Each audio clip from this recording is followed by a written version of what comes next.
नमस्कार, स्वागत है आपका। मैं हूं आपके साथ सुमित गुप्ता। आप देख रहे हैं महारो राजस्थान। बुलेटिन की शुरुआत में 10 बजे की 10 बड़ी खबरों पर नजर डाल लेते हैं। सबसे पहले बात किसानों के महापड़ाव की करेंगे।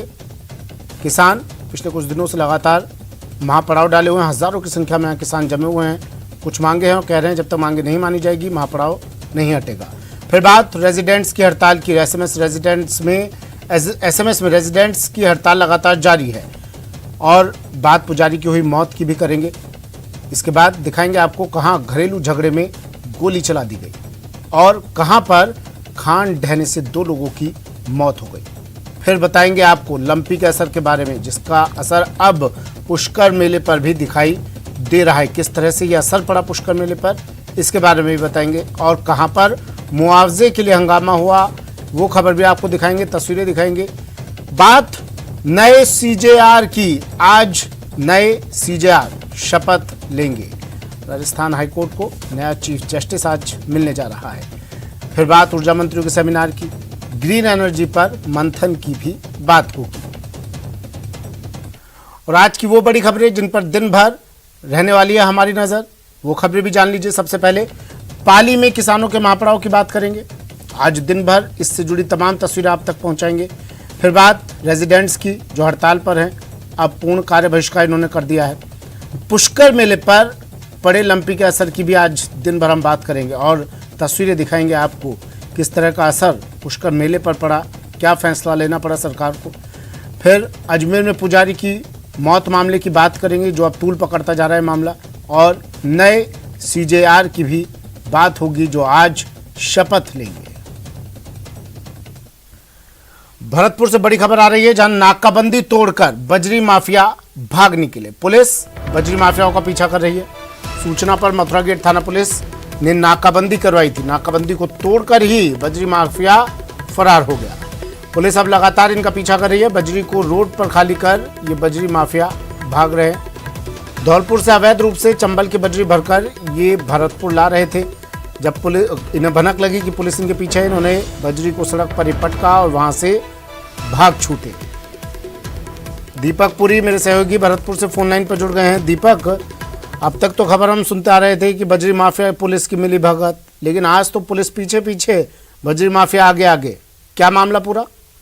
देखिए, बिल्कुल सुमित, बजरी माफियाओं के हौसले इस कदर बुलंद हैं कि वो पुलिस की नाकाबंदी को तोड़ करके फरार हो गए और रोड पर जो है बजरी को खाली करके आगे आगे बजरी माफिया भाग रहे हैं और पीछे से पुलिस जो है पीछा कर रही है। हालांकि इस पूरे मामले में बजरी माफियाओं द्वारा पुलिस पर जो है फायरिंग करने की भी सूचना मिल रही है, लेकिन पुलिस अभी इस फायरिंग की पुष्टि नहीं कर रही है। ऐसे में कहा जा सकता है कि बजरी माफियाओं के हौसले पूरी तरह बुलंद है। वो धौलपुर की तरफ से अवैध रूप से जो चंबल की बजरी है उसको भर करके भरतपुर ला रहे थे, तभी मथुरा गेट थाना पुलिस को सूचना मिली थी। सूचना पर नाकाबंदी कराई, लेकिन बजरी माफिया नाकाबंदी को तोड़ करके फरार हो गए। अभी भी जो पुलिस है वो उनका पीछा कर रही है और लगातार बजरी माफिया जो है गांव में होकर के, खेतों में होकर के जो है ट्रैक्टरों को भगा करके ले जा रहे हैं। जी, बजरी माफिया के इन बुलंद हौसलों के पीछे भी कहीं ना कहीं ये पुलिस ही है जो अब पीछा कर रही है इनका। अगर ये शुरुआत में लगाम कस के रखती तो शायद ये दिन देखने को ना मिलते।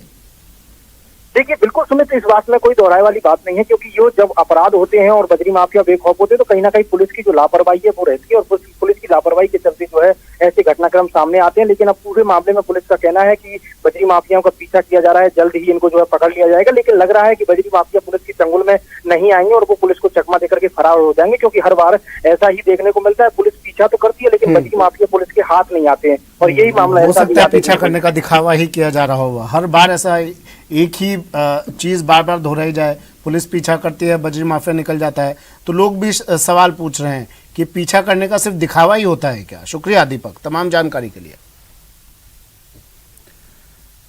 और बात अब युवक के अपहरण की कर लेते हैं। युवक के अपहरण का मामला, टोंक कोटा से युवक का अपहरण का मामला। नाकाबंदी तोड़ भाग रहे अपहरणकर्ताओं को टोंक पुलिस ने दबोच लिया। बदमाशों ने पुलिस गाड़ियों को टक्कर भी मारी। निवाई के दत्तवास थाना इलाके में पुलिस ने कार्रवाई की। कोटा से अपहरण की सूचना पर नाकाबंदी करवाई गई थी। बदमाशों को ग्रामीणों की मदद से 3 को पकड़ा है। एक अपहरणकर्ता की तलाश में पुलिस जुटी हुई है। दौलत तारिक मेरे सहयोगी हमारे साथ फोन लाइन पर जुड़ गए हैं। कोटा से युवक का अपहरण टोंक पुलिस ने अभी दबोच लिया है। पुलिस को एक काबिल तारीफ पुलिस ने काम किया है। किस तरह ये कार्रवाई की गई, किस तरह से अपहरणकर्ता पुलिस के हत्थे चढ़े? दौलत, जी सुमित, मैं आपको बताना चाहूंगा कि कोटा में युवक के अपहरण की सूचना के बाद में टोंक पुलिस ने नाकाबंदी करवाई थी। यहाँ पर नाकाबंदी देर रात को की गई थी और जैसे ही पुलिस को उनकी गाड़ी की सूचना मिली थी अपहरणकर्ताओं की, उसके बाद में पुलिस ने नाकाबंदी में पुलिस का जाब्ता बढ़ाया था। जानकारी मिल रही थी कि इधर से गाड़ी आ रही, लेकिन अपहरणकर्ताओं को जब जानकारी मिली कि पुलिस की यहाँ नाकाबंदी है, तो पहले तो नाकाबंदी की गाड़ियों को तोड़ करके टक्कर मार के भागने की कोशिश की, लेकिन पुलिस ने मुस्तैदी दिखाते हुए उनको पकड़ने की कोशिश की, जिसके दौरान खेतों से भागते हुए 4 अपहरणकर्ता थे, भागने की कोशिश की। 3 अपहरणकर्ताओं ने पुलिस ने मुस्तैदी दिखाते हुए ग्रामीणों की मदद से 3 को रात को पकड़ लिया था। 1 को पकड़ने की कोशिश लगातार जारी है। दरअसल ग्रामीण इलाका है, खेतों में पानी भरा होने की वजह से दत्वास थाना इलाके का जो सूरतपुरा गांव है, यहाँ पुलिस जो है वो छावनी में तब्दील है। निवाई सर्किल के साथ ही कोटा पुलिस और जिला मुख्यालय से भी पुलिस के साथ में साइबर टीम, उसके अलावा जितना भी पुलिस बल होता है मौके पर बुलाया गया है। उस अपहरण जिसकी बात आ रही थी, युवक की अपहरण क्या हुआ, उसको भी पुलिस ने दस्तयाब कर लिया है। 3 युवकों को पुलिस बता रही कि अभी पकड़ लिया, 1 की तलाश जारी है। जी, कोई आपराधिक इतिहास इनका रहा पहले? देखिए फिलहाल पूरी घटनाक्रम है वो प्राइमरी है, अभी पुलिस कुछ बताने से बच रही है। पुलिस का कहना है कि पूरा खुलासा एक विस्तृत किया जाएगा। ये युवक कौन है, अपहरण किसका किया गया था कोटा से। सिर्फ पुलिस को ये जानकारी मिली थी कि कोटा से युवक का अपहरण करके टोंक की ओर बदमाश भागे हैं। उसी के दरमियान पुलिस ने यहाँ नाकाबंदी की थी और नाकाबंदी के दौरान उस गाड़ी को भी पकड़ा है और 3 बदमाशों को भी पुलिस ने पकड़ लिया। 1 की फिलहाल तलाश पुलिस टोंक पुलिस कर रही है। जी ठीक है, शुक्रिया दौलत तमाम जानकारी के लिए। दौलत मेरे सहयोगी टोंक से हमारे साथ फोन लाइन पर जुड़े। अपहरणकर्ताओं को पुलिस ने दबोचा, बड़ी खबर। और भरतपुर से बड़ी खबर है। भरतपुर में छात्रों ने स्कूल के गेट पर ताला लगा दिया। प्रधानाचार्य को एपीओ करने के मामले में स्कूल पर ताला जड़ दिया। इन्होंने तालाबंदी कर छात्र छात्राओं द्वारा यह प्रदर्शन किया जा रहा है। शिक्षा विभाग के अधिकारी भी मौके पर पहुंच गए। छात्र छात्राओं से समझाइश की जा रही है। रूपबास कस्बे के राजकीय उच्च माध्यमिक विद्यालय का यह पूरा मामला। भरतपुर से बड़ी खबर। प्रधानाचार्य को एपीओ करने के मामले में स्कूल पर जड़ा ताला। स्कूल के गेट पर छात्रों ने ताला जड़ दिया। तालाबंदी कर छात्र छात्राओं द्वारा प्रदर्शन किया जा रहा है।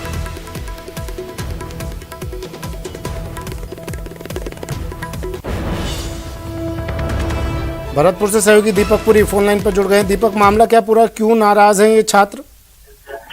देखिए सुमित, ये पूरा मामला जो है वो रूपबास कस्बे का राजकीय उच्च माध्यमिक विद्यालय वहां का है, जहां पर आरोपों के चलते जो है प्रधानाचार्य को एपीओ कर दिया गया और जिसके विरोध में जो छात्र छात्राएं उन्होंने स्कूल पर तालाबंदी कर दी और वो विरोध कर रहे हैं और वापस प्रधानाचार्य को लगाने की मांग कर रहे हैं। ये स्कूल में ही कोई मामला हुआ था, उसके आरोपों के चलते जो है ये फैसला लिया गया और जो प्रधानाचार्य थे उनको एपीओ कर दिया, लेकिन छात्र छात्राएं इस पूरे मामले का विरोध कर रहे हैं और अभी भी लगातार उनका विरोध प्रदर्शन जारी है। जी, तो जिसने कार्रवाई की एपीओ करने की प्रधानाचार्य को, जो भी मामला था उस मामले को संज्ञान में लिया, प्रधानाचार्य पर एक कार्रवाई की गई, एपीओ किया गया, तो उस बुद्धिजीवी से ज्यादा ही छात्र छात्राएं जानते हैं कि मामला क्या था, इसलिए इन्होंने दोष मुक्त करार दे दिया प्रधानाचार्य साहब को और विरोध में उतर आए।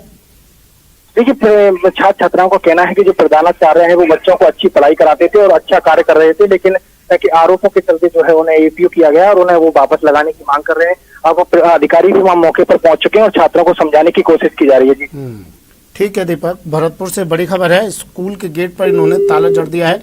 एपीओ करने के मामले में, प्रधानाचार्य को एपीओ करने के मामले में स्कूल पर इन्होंने ताला जड़ दिया।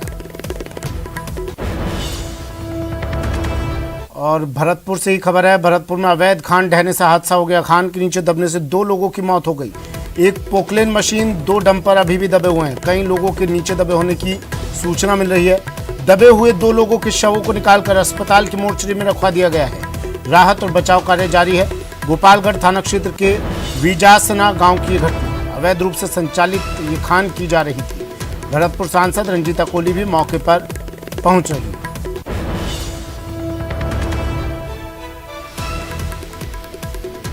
भरतपुर में अवैध खान ढहने से हादसा, 2 की मौत।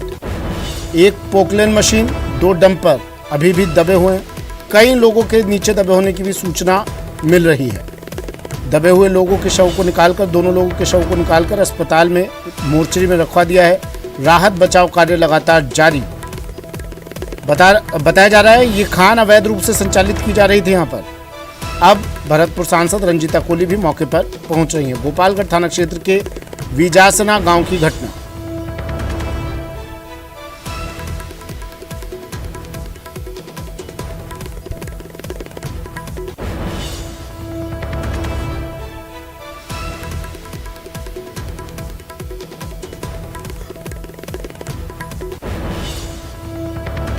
भरतपुर से दीपक मेरे सहयोगी हमारे साथ जुड़ गए हैं। दीपक, खान ढही 2 लोगों की मौत और खबर ये मिल रही है कि कई लोग अभी भी दबे हुए हैं। क्या तस्वीरें अभी वहां से राहत बचाव कार्य जारी है वहां पर? चलाया जा रहा है और 2 लोगों को रात में ही जो है वहां से मलबे के नीचे से निकाल दिया था। उनका जो है अस्पताल की मोर्चरी में पोस्टमार्टम कराया जा रहा है और पूरे मामले को लेकर के सांसद रंजीता कोली भी वहां मौके पर पहुंच रही हैं और जहां पर ये घटनाक्रम हुआ था वहां पर पहुंच करके पूरे घटनाक्रम की जानकारी लेंगे। और ये अवैध रूप से खान संचालित की जा रही थी और रात्रि में जब यहाँ पर खनन कार्य हो रहा था उसी दौरान ये हादसा हुआ, जिसमें एक पोखरन मशीन और 2 डंपर भी दबे हुए हैं। हालांकि पूरे मामले में अभी और लोगों के दबे होने की सूचना है, लेकिन वहाँ पर राहत बचाव कार्य संचालित है यहाँ पर अवैध खान, और क्यों नहीं इन पर संज्ञान लिया जाता है? अब हो सकता है प्रशासन मुआवजे की घोषणा कर दे, मगरमच्छ आंसू रोले आकर यहाँ पर दिखावा कर ले, लेकिन क्यों नहीं ऐसी खानों पर को बंद करवाया जाता है? कितनी खान और संचालित है ऐसी? देखिए, बिल्कुल ये बड़ा सवाल है। कामा पहाड़ी में लंबे स्तर पर अवैध खनन होता है, जिसको लेकर के सांसद रंजीता कोली भी कई बार मामले को उठा चुकी है, लेकिन पुलिस प्रशासन जो है इसको गंभीरता से नहीं लेता और अवैध रूप से कई जो ऐसी खान है जो संचालित की जा रही है। पहले भी एक जो है कामा में हादसा हुआ था, उस दौरान भी तिजोरियों में नोटों की गड्डी पहुंचती है दीपक, तो गंभीरता सब दबा दी जाती है उन नोटों की गड्डियों के नीचे। ऐसा ही मामला ये है भरतपुर से। शुक्रिया दीपक तमाम जानकारी के लिए। तस्वीरें सबसे पहले टीवी स्क्रीन पर न्यूज 18 राजस्थान पर 2 लोगों की मौत हो गई, लेकिन प्रशासन अभी संज्ञान लेने के मूड में नहीं दिखाई दे रहा है। मुआवजे की हो सकता है घोषणा कर दी जाए। अवैध रूप से खान संचालित थी और ऐसी न जाने कितनी खान यहां पर संचालित है सिर्फ भरतपुर में, लेकिन जेबें भरी जा रही हैं, जिंदगियों से खिलवाड़ किया जा रहा है।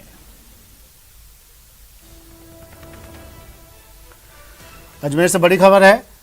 अजमेर पुजारी आत्मदाह मामला। पुजारी ने इलाज के दौरान दम तोड़ दिया। केसरबाग चौकी पर अब ब्राह्मण समाज के लोग जुट गए हैं। आरोपियों की गिरफ्तारी की मांग की जा रही है। 11 अक्टूबर को पुजारी गोविंद शर्मा ने आत्मदाह किया था। कल देर रात इलाज के दौरान पुजारी की मौत हो गई। पुजारी आत्मदाह मामला, इलाज के दौरान पुजारी की मौत। केसरबाग चौकी पर अब ब्राह्मण समाज के लोग जुट गए, आरोपियों की गिरफ्तारी की मांग कर रहे हैं। 11 अक्टूबर को पुजारी गोविंद शर्मा ने आत्मदाह किया था और कल देर रात इलाज के दौरान पुजारी की मौत हो गई।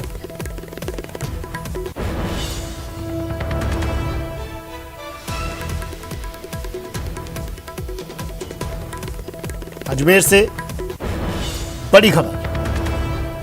तस्वीरें सबसे पहले टीवी स्क्रीन पर न्यूज 18 राजस्थान पर, और मेरे सहयोगी अभिजीत हमारे साथ सीधा जुड़ गए हैं अजमेर से।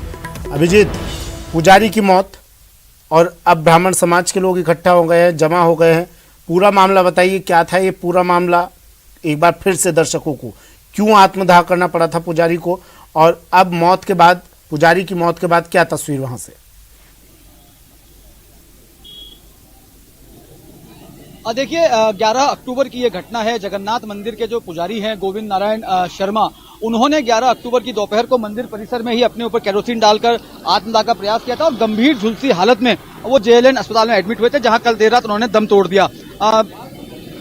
पुजारी ने अपने आत्मदाह से पहले सुसाइड नोट लिखा था, जिसमें जो मंदिर ट्रस्टी के कुछ 4 पदाधिकारी हैं नामजद उनको करते हुए लिखा था कि वो उन्हें लगातार पिछले कुछ महीने से प्रताड़ित कर रहे हैं और मंदिर से अब बेदखल करने की मांग कर रहे हैं। आप देखिए, केसरबाग चौकी के सामने ब्राह्मण महासभा इकट्ठा हो गई है और यहाँ पर चौकी के बाहर बैठकर पाठ शुरू कर दिया गया है। इस सब के बीच में अब से कुछ देर पहले ब्राह्मण महासभा के कुछ पदाधिकारी जो संघर्ष समिति बनाई है, उसके कुछ लोग जो हैं वो पुलिस प्रशासन के साथ वार्ता के लिए निकले हैं। वार्ता हमें यह बताया जा रहा है कि अग्रवाल समाज, जो आरोपी जिनको नामजद किया गया है, उन आरोपियों के साथ बातचीत के लिए एक प्रस्ताव जो है वो दिया गया था। उस बातचीत के लिए वहां पर वो गए हुए हैं और जो 3 प्रमुख मांगे ब्राह्मण महासभा की ओर से रखी गई है, उसमें मोटे तौर पर 50 लाख आर्थिक मुआवजे की मांग की गई है, आरोपियों की तत्काल गिरफ्तारी की मांग की गई है और साथ ही साथ जो मंदिर से बेदखली के आरोप लगाए गए थे पुजारी की ओर से, तो ये मांग की गई है कि मंदिर से परिवार को बेदखल नहीं किया जाएगा और पूजा का जो अधिकार है वो जो दिवंगत पुजारी हैं उनके जो परिजन हैं उनको मिलेगा। इस सब के बीच में, वार्ता के बीच में लगातार शव को नहीं उठाया गया है। पुजारी का शव जो है जेएलएन अस्पताल की मोर्चरी में ही रखा गया है। खुद जो पुजारी के पोते हैं भरत शर्मा, वो ब्राह्मण महासभा के साथ यहाँ पर प्रदर्शन में शामिल हैं और लगातार जो है एक सूत्री मांग यहाँ पर की जा रही है कि तत्काल आरोपियों की गिरफ्तारी हो और गिरफ्तारी नहीं हो आर्थिक मुआवजा दिया जाए। इस सब मांगों को लेकर केसरबाग चौकी के सामने अब जमीन पर बैठ गए हैं और यहाँ पर पूजा पाठ करके जरिए शांतिपूर्ण तरीके से अपने मांगों को लेकर प्रदर्शन यहाँ पर कर रहे हैं। सुमित, अभिजीत, अगर आप इनसे बात कर सके, आप बता रहे हैं पुजारी के बेटे भी यहाँ पर मौजूद हैं, अगर उनसे बात हो सके, संभव हो तो। देखिए, जो ब्राह्मण महासभा के पदाधिकारी हैं वो तमाम 5 से 7 जो प्रमुख पदाधिकारी हैं वो वार्ता के लिए यहाँ गए हुए हैं, लेकिन समाज के अलग लोग यहाँ पर मौजूद हैं, उनसे हम बात करने की कोशिश करते हैं। क्या किस मांग को लेकर यहाँ पर बैठे हो? हमारी चौथी मांग यह है कि जो 4 आरोपी हैं वो भी गिरफ्तार हुए शीघ्र से शीघ्र। यहाँ पे किस तरह का प्रदर्शन हो रहा है? यहाँ पे हनुमान जी का पाठ कर रहे हैं ताकि और बल मिले, हमारी जो संस्था है उसको बल मिले, भगवान को सद्बुद्धि देवे और प्रशासन को चेतावे। आपके कुछ लोग जो है वार्ता के लिए गए हुए हैं, किससे वार्ता करने गए हैं, क्या वार्ता करने गए? वो वहाँ पर प्रशासन से ही बात कर रहे हैं और जो चौथी मांग है कि भाई 4 को तुरंत गिरफ्तार करें बिना किसी समझाइश के उसी बार। तो देखिए, यहाँ पर एक सूत्रीय मांग को लेकर प्रदर्शन किया जा रहा है। हनुमान चालीसा का पाठ यहाँ पर कर रहे हैं ताकि जो आरोपी, जिनको 4 आरोपियों को नामजद किया गया था, उन तमाम आरोपियों की तत्काल गिरफ्तारी हो और गिरफ्तारी होने के साथ ही जो आर्थिक मुआवजा है वो भी यहाँ पर दिया जाए। हनुमान चालीसा का पाठ यहाँ पर किया जा रहा है। इस बीच के बीच में ब्राह्मण समाज के जो पदाधिकारी हैं, जो संघर्ष समिति का गठन किया गया है, वो लोग जो है वार्ता करने के लिए यहाँ पर गए हुए हैं। हमें बताया जा रहा है कि वो आरोपी पक्ष के साथ वार्ता करने गए हैं, पुलिस उनके साथ मौजूद है। प्रशासन से अभी किसी तरह की कोई वार्ता नहीं हो रही है। अच्छा, आप बता रहे थे पुजारी को प्रताड़ित किया गया था मंदिर कमेटी द्वारा, ऐसा क्या मामला हो गया था अभिजीत? अगर आपके संज्ञान में हो, आपकी जानकारी में हो, ऐसा क्या मामला हो गया था कि पुजारी को ये कदम उठाने के लिए मजबूर होना पड़ा? और अगर कोई तकलीफ थी तो क्या कभी पुजारी ने थाने जाकर, पुलिस के पास जाकर शिकायत की इसकी?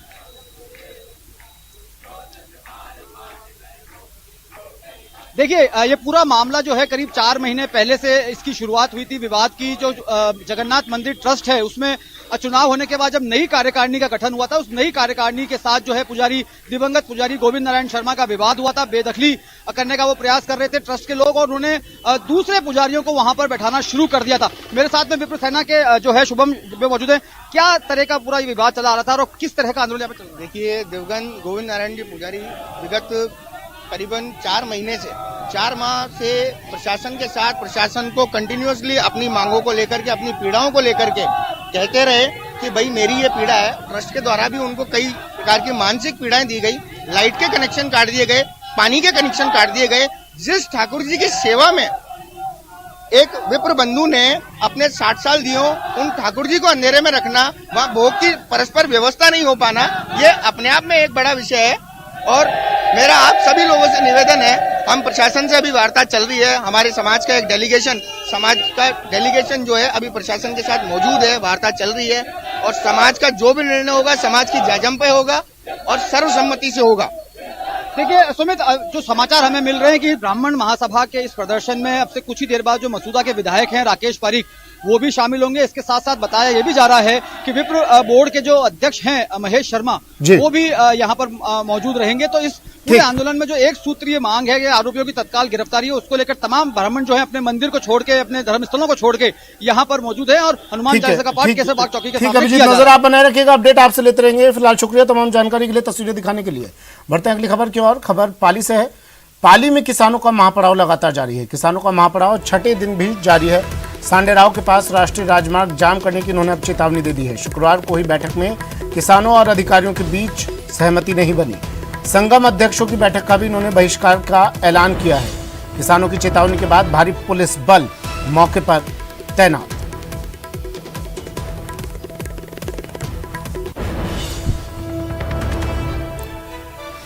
किसानों का महापड़ाव पाली में छठे दिन भी जारी।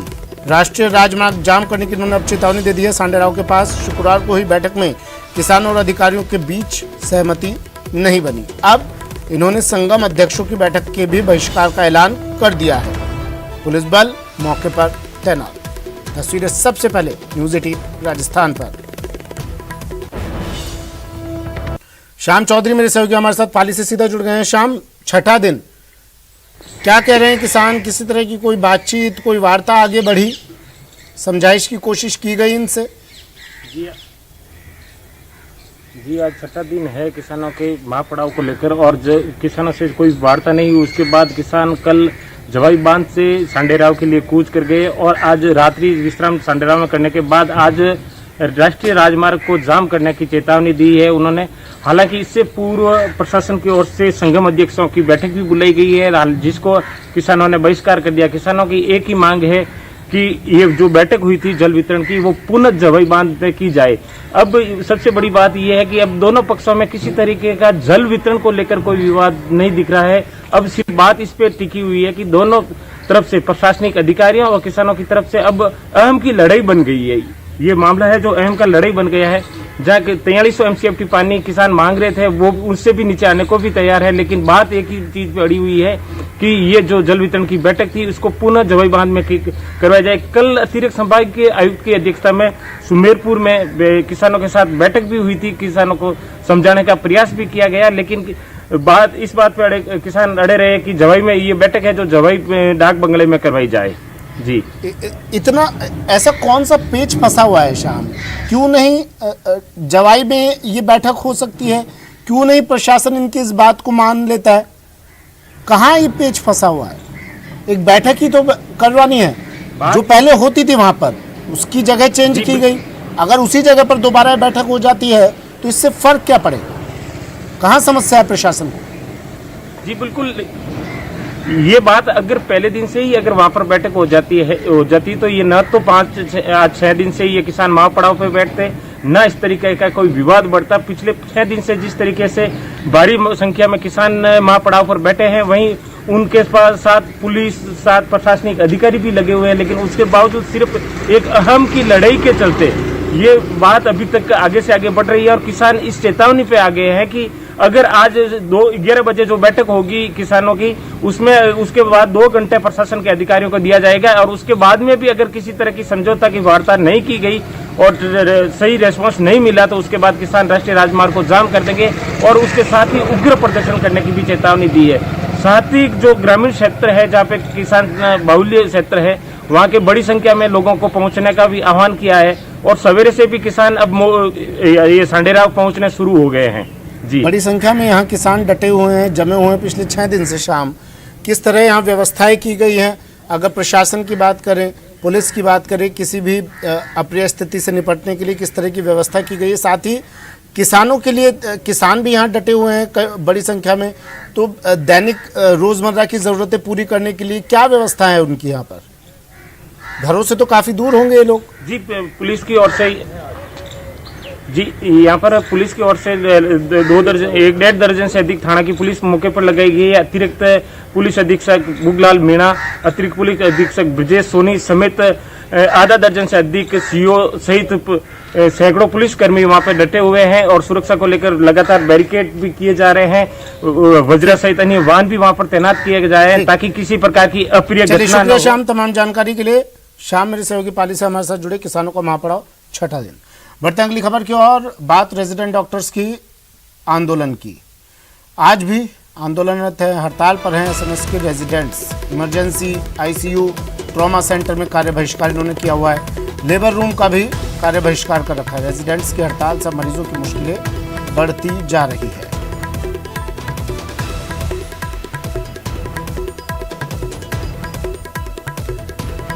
तो रेजिडेंट्स की हड़ताल, मुश्किलें आम लोगों की, मरीजों की, ना प्रशासन की ना रेजिडेंट्स की। मुश्किल में है तो आम जनता, मजबूर जनता, जिनकी नब्ज पर हाथ रेजिडेंट रखकर, ये रेजिडेंट्स मरीजों की नब्ज पर हाथ रखकर अपनी मांगे मनवाता आया है सालों साल से। जब मन चाहा तब हड़ताल की और प्रशासन से, शासन से अपनी मांगे मनवा ली। और इस दौर में, इस दरमियान सिर्फ परेशानी भुगतनी पड़ती है मरीजों को। उनका धनी धोरी कोई नहीं, ना प्रशासन ना ये रेजिडेंट्स।